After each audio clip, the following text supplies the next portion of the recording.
Tahukah Anda tentang Sendang Sapto Tirto Pablengan? Sendang ini adalah sendang keramat peninggalan seorang pangeran dari Keraton Mangkunegaran Surakarta, yaitu beliau Pangeran Sambernyowo. Di sendang ini ada 7 mata air yang kesemuanya itu mempunyai khasiat daya supranatural ataupun daya gaib sendiri-sendiri.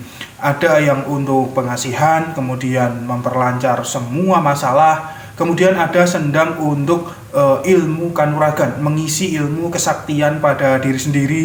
Terus kemudian ada sendang untuk pengobatan dan lain sebagainya. Mari kita bahas tuntas tentang khasiat ataupun ajaibnya sendang ini dan bagaimana cara ritual di sendang ini. Simak sampai selesai.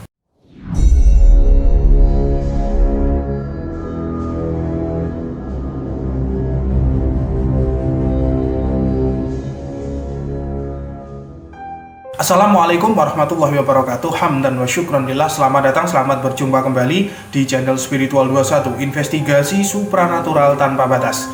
Sendang Sapto Tirto Pablengan itu terletak di Desa Pablengan, Matesih, Karanganyar, Jawa Tengah.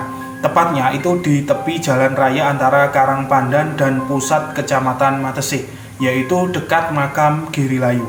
Sendang Sapto Tirto ini merupakan sebuah petilasan dari beliau Raden Said yang merupakan putra dari Raja Mangkunegaran. Raden Said ini adalah tokoh yang paling gigih melakukan perlawanan terhadap penjajah Kompeni Belanda di saat itu. Karena kegigihannya tersebut, maka banyak tentara Belanda yang tewas dalam pertempuran. Maka dari itu, beliau Raden Said itu dijuluki dengan Pangeran Sambernyowo. Dulu dalam masa Perang Gerilya, Pangeran Sambernyowo itu sempat berhenti di sebuah desa. Nah, di desa di kaki Gunung Lawu inilah beliau itu menemukan sumber mata air yang punya daya gaib ataupun daya supranatural. Sumber air hasil temuan ini digunakan beliau Pangeran Sambernyowo itu untuk menggembleng beberapa prajuritnya dengan tujuan agar para prajurit tersebut semakin tangguh, semakin sakti, dan ditakuti lawan. Sumber air yang ditemukan Pangeran Sambernyowo inilah yang dinamakan Sendang Sapto Tirto. Sendang Sapto Tirto ini terdiri dari 7 sumber air yang kesemuanya itu mempunyai daya gaib atau daya supranatural sendiri-sendiri. Akan saya uraikan satu persatu khasiat sendang-sendang tersebut. Yang pertama adalah sendang air bleng.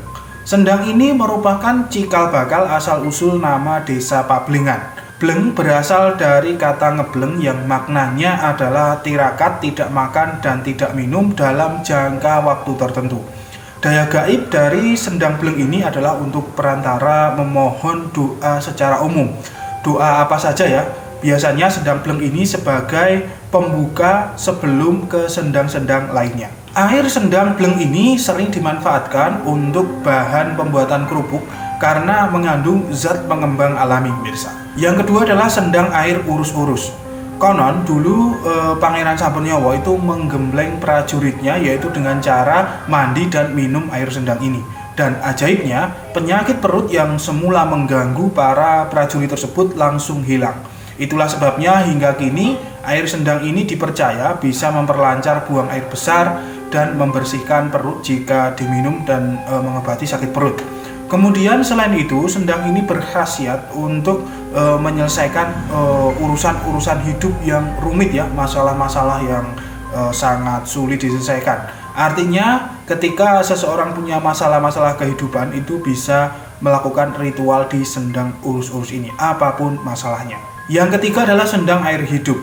Air sendang ini dipercaya dan biasa digunakan oleh seseorang dengan tujuan agar awet muda, selalu tampil tampan ataupun cantik menawan ya.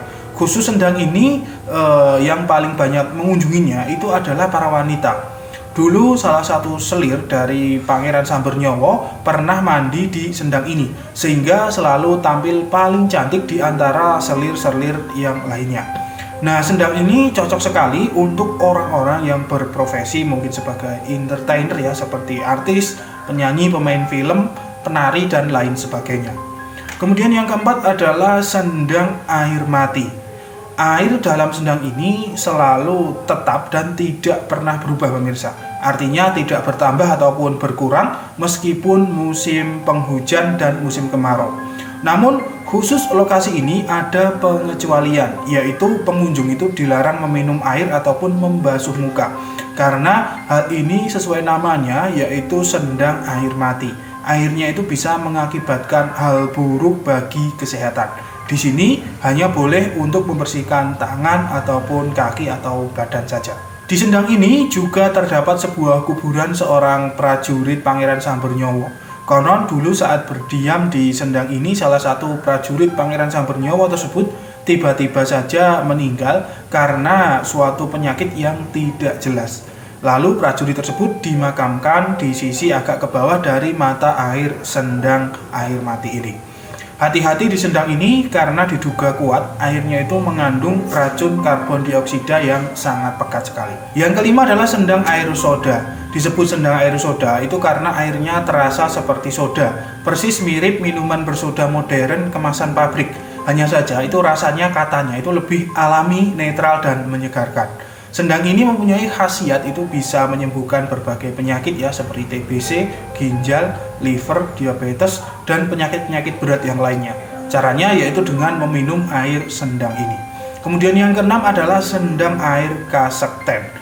Nah, sendang ini dulu saat Pangeran Sambernyawa melatih prajuritnya itu selalu mewajibkan anggotanya itu untuk mandi di sini. Setiap prajurit yang mandi di air ini, badannya itu bisa langsung sakti, ampuh, segar bugar, sehingga bisa mengalahkan musuh itu dengan sangat mudah. Air sendang ini dipercaya banyak peziarah itu bisa untuk menambah kekuatan, mensucikan diri dari aura negatif atau roh-roh jahat. Caranya yaitu dengan mandi di sendang ini. Yang ketujuh adalah sendang air kamulyan. Sendang ini berbeda dengan yang lainnya. Air di sendang ini terasa hangat dan mengandung sulfur belerang, pemirsa. Air sendang ini bisa untuk terapi pengobatan penyakit kulit ya, seperti gatal-gatal dan kemudian penyakit rematik dan lain sebagainya. Caranya dengan mandi di sendang ini. Sebenarnya selain ketujuh sendang keramat tersebut, itu ada satu sendang lagi yang berenergi gaib, yaitu sendang keputren, yaitu pemandian khusus wanita yang ingin tampil menawan, ingin auranya terbuka dan mungkin auranya terpancar ya, sehingga orang-orang yang melihatnya itu akan timbul rasa cinta dan kasih sayang. Nah, pemirsa sekalian, untuk melakukan prosesi ritual di semua sendang ini paling baik itu adalah di malam hari. Tapi kalau nggak bisa malam hari, siang hari juga nggak masalah. Untuk prosesi ritualnya itu adalah pertama-tama kita menghaturkan sesaji pada sebuah lokasi itu yang bernama Palenggahan Eyang Gusti Aji. Palenggahan ini berwujud sebuah batu yang sudah diberi ruangan khusus. Sesaji itu diletakkan di sekitar batu tersebut dan ditata dengan rapi. Sesaji yang dihaturkan tidaklah sulit ya, yaitu hanya berupa kembang telon, dupa atau kemenyan, dan beberapa jajanan pasar. Selanjutnya ya, setelah mempersembahkan sesaji di Palenggahan Eyang Gusti Aji, lalu seseorang itu bisa memilih salah satu sendang sesuai dengan keinginannya. Contohnya bagi yang ingin menambah ilmu kanuragan bisa memilih di sendang kasekten. Bagi yang ingin dipermudah urusannya bisa memilih sendang urus-urus dan lain sebagainya. Tujuan atau doa yang ingin dipanjatkan itu bisa bermacam-macam ya. Contohnya masalah pekerjaan, jodoh, rezeki, pangkat, hingga masalah pemilihan calon kepala daerah atau pilkada. Diceritakan bahwa dulu itu pernah ada seorang calon bupati wanita itu asal daerah selatan melakukan ritual di sendang Sabto Tirto Pablengan ini agar dia itu menang dalam pemilihan. Nah, selain memilih salah satu sendang, seseorang itu juga bisa melakukan ritual dengan urut ya, yaitu mulai dari sendang pertama sampai dengan sendang ketujuh. Nah, untuk lebih jelas dan detailnya itu bisa terlebih dahulu nanti pemirsa hubungi pengurus sendang Sabto Tirto Pablengan ini. Kalau dulu pengurusnya itu bernama Bapak Sugeng Supriyadi. Kalau sekarang saya sendiri kurang tahu ya. Pengunjung di sendang ini di hari-hari biasa itu yang ramai adalah di hari Sabtu dan hari Minggu. Namun lebih membludak lagi adalah di bulan Suro ataupun di bulan Muharram.